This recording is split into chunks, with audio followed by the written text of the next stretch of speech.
Talk about the Squier Jagmaster, one that we haven't seen in a while because it's still undergoing some work. I've been taking my time on it, and oh boy, have I been taking my time on it. I bought this guitar from Canelli Keys in 2007. It was kind of inadvertent too.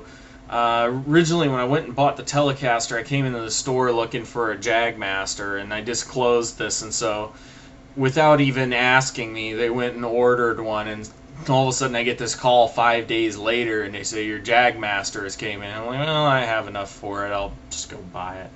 So I come in the store, buy this guitar, sight unseen, don't even try it out to make sure it's good or anything. Bring it home, and I discover it's got all kinds of tuning issues with the Stratocaster whammy bar. So for about a year and a half, I kept messing around with this thing, trying to get it to stay in tune with the Strat trem. Normally, I can get any guitar with a Strat trem, well, now almost any guitar with a Stratocaster trem, to stay in tune. Not this one. This one just did not want to. I guess it wanted a Floyd Rose. So I had a couple old Floyd Rose trems laying around, and I decided to put a original Floyd Rose from Germany on it. It got along okay with that, and I had a Warmoth neck on it for a while. Now I have the original neck with the Floyd Rose locking nut on it, but I have to now fix the shelf because I cut it too deep.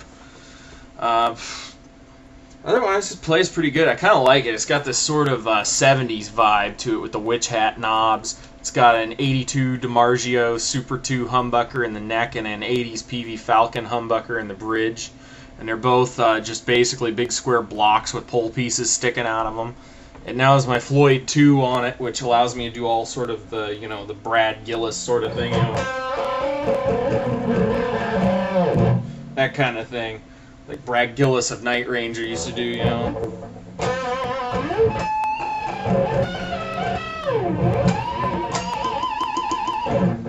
Yeah, it's hard for me to really get it just right. I haven't played Don't Tell Me You Love Me in a long time. But yeah, I put this on it because I had it on my Kramer, and I found the Floyd 2 just works real well for that sort of thing. I think it's the thick base plate and the fact that due to the thick base plate paired with this little thing here made to hold the whammy bar on, it holds everything on really tight. So I can get that cricket sound, as Brad Gillis of Night Ranger calls it. And the reason for putting a Floyd on here was two reasons. One was the tuning stability, and the second one was just to irritate the hell out of the offset purists out there. There's so many of them that were, I'd show them a Floyded Jaguar or something on, one of the forums, and they'll be like, "Ugh!" They didn't like it. So I thought it'd be funny to put a Floyd on it, but what's really even more funny was in my attempt to be annoying, it actually failed. It actually wound up looking really cool. It's kind of got its own thing going on. It's not really a hair metal guitar, but it's not really, death metal. It's sort of its own sort of quasi-70s, quasi-80s entity with a bit of 90s grunge rock influence. So it kind of fits in amongst my guitars really well. Floyd Rose R2 locking nut on it. As you can see, there are no screws holding this thing on. I don't know how it holds in tune so well, but I drilled the holes for the screws and got them in slightly the wrong place, so now I've got to redo it. Otherwise, it plays just fine.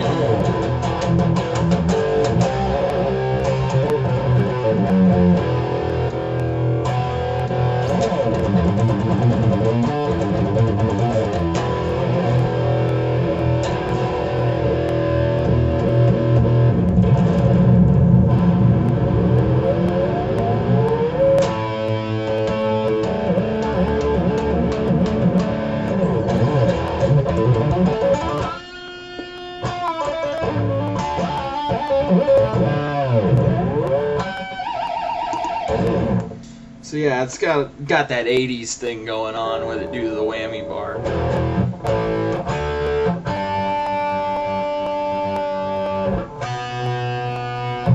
Still got a few little minor tuning demons to work out in the nut shelf, but otherwise I'd still use it. I just haven't played it on anything that much lately,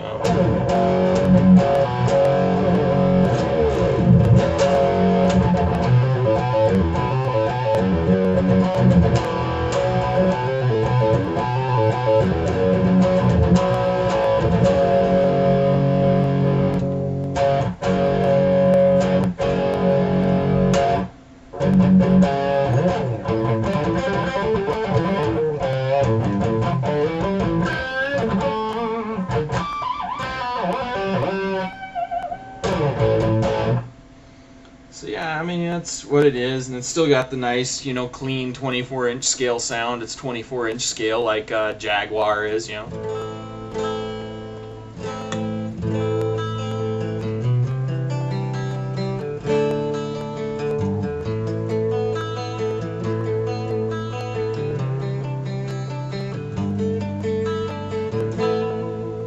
And the cool thing about having a floating Floyd like that is I can give those kinds of strange vibrato effects by bouncing my hand up and down. I just discovered that a second ago, so you witnessed me just finding a sound there.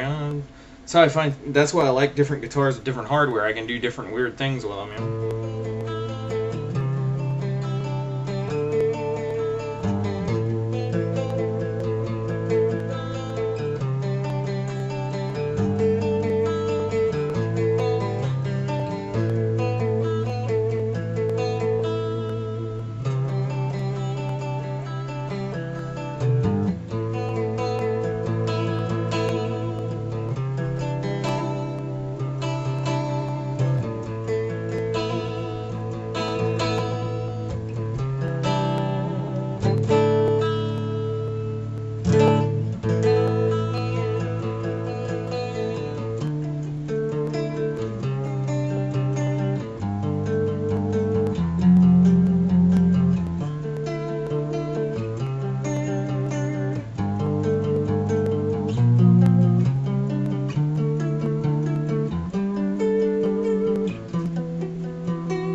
So yeah, that's another use for the Floyd, other than all that crazy whammy stuff.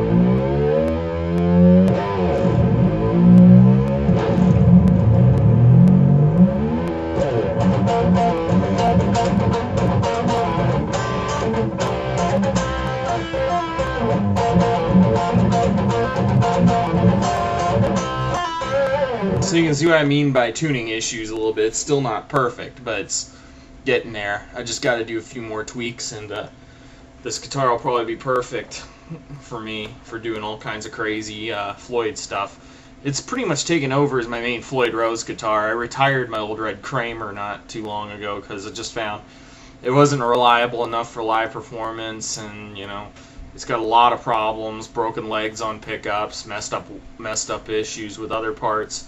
Did shield it recently so it would stay relatively noise free, but I mean it just needs so much work right now. That's a plan for the future, but I'll go more into that in the Kramer vid.